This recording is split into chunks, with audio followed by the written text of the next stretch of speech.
আপনার যদি কাউকে পছন্দ হয় অথবা আপনি কাউকে ভালোবাসেন, প্রত্যেক নামাজের পরে 5 ওয়াক্ত নামাজের পরে এই দোয়াটা পাঠ করবেন। আসসালামু আলাইকুম ওয়া রাহমাতুল্লাহ। সম্মানিত দর্শক, আশা করছি আল্লাহর অশেষ রহমতে সবাই ভালো আছেন, সুস্থ আছেন।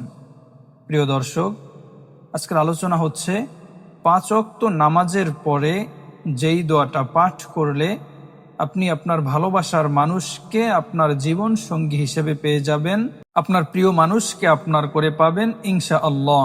প্রিয় দর্শক, কিভাবে আমল করবেন বিস্তারিত সবকিছু বলবো। ধৈর্য সহকারে ভিডিওটা সম্পূর্ণ শেষ পর্যন্ত দেখুন।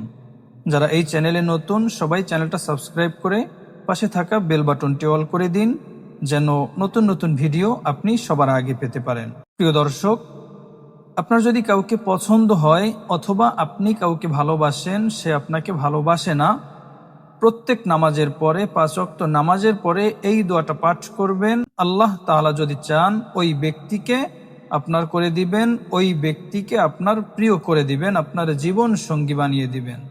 তবে সর্বক্ষেত্রে একটা জিনিস খেয়াল রাখতে হবে, আপনি যে আমলই করেন না কেন সব সময় আল্লাহ তাআলার উপরে ভরসা রেখে তারপরে আমল করবেন।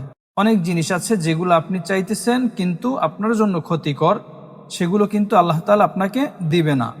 সেই ক্ষেত্রে আল্লাহর ফয়সালার উপরে আপনার বিশ্বাস রাখতে হবে। প্রিয় দর্শক, যখনই আপনি আমল করবেন 5 ওয়াক্ত নামাজের পরে নির্দিষ্ট স্থানে বসে প্রথমেই 3 বার ইস্তেগফার পাঠ করে নেবেন। আস্তাগফিরুল্লাহ, আস্তাগফিরুল্লাহ, আস্তাগফিরুল্লাহ।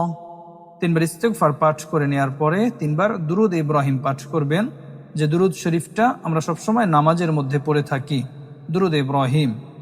আল্লাহুম্মা সাল্লি আলা মুহাম্মাদিন ওয়া আলা আলি মুহাম্মাদ কামা সাল্লাইতা আলা ইব্রাহিম ওয়া আলা আলি ইব্রাহিম ইন্নাকা হামিদুম মাজিদ। আল্লাহুম্মা বারিক আলা মুহাম্মাদিন ওয়া আলা আলি মুহাম্মাদ কামা বারাকতা আলা ইব্রাহিম ওয়া আলা আলি ইব্রাহিম ইন্নাকা হামিদুম মাজিদ। এভাবে সহি শুদ্ধভাবে 3 বার দুরূদ ইব্রাহিম পাঠ করবেন।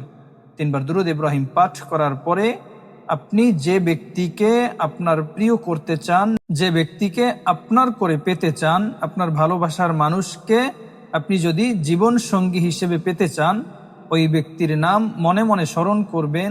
এরপরে পাঠ করবেন, রব্বানা হাব লানা মিন আজওয়াজিনা ওয়া যুররিয়াতিনা কুররাতা আ'য়ুনিন ওয়াজআলনা লিল মুত্তাকিনা ইমামা।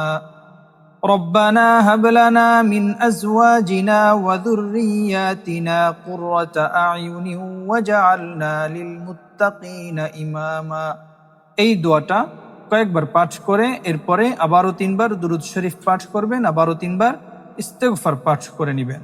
এভাবে 5 ওয়াক্ত নামাজের পরে আপনি আমলটা করতে থাকবেন ইনশাআল্লাহ। আল্লাহ তাআলা যদি চান অল্প সময়ের মধ্যে, অল্প দিনের মধ্যে আপনার দোয়া, আপনার মনের আশা আল্লাহ তাআলা পূরণ করে দিবেন ইনশাআল্লাহ।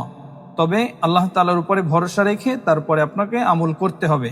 যদি আল্লাহ তাআলা চান যে আপনার জন্য কল্যাণকর হবে, আপনার জন্য ভালো হবে, তাহলে অবশ্যই আপনাকে সফলতা দান করবেন, আপনার মনের আশা কবুল করবেন।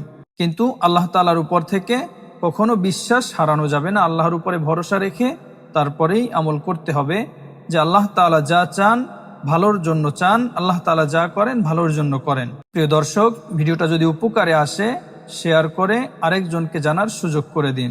আজকের মতো এ পর্যন্তই। সবাই ভালো থাকবেন, সুস্থ থাকবেন।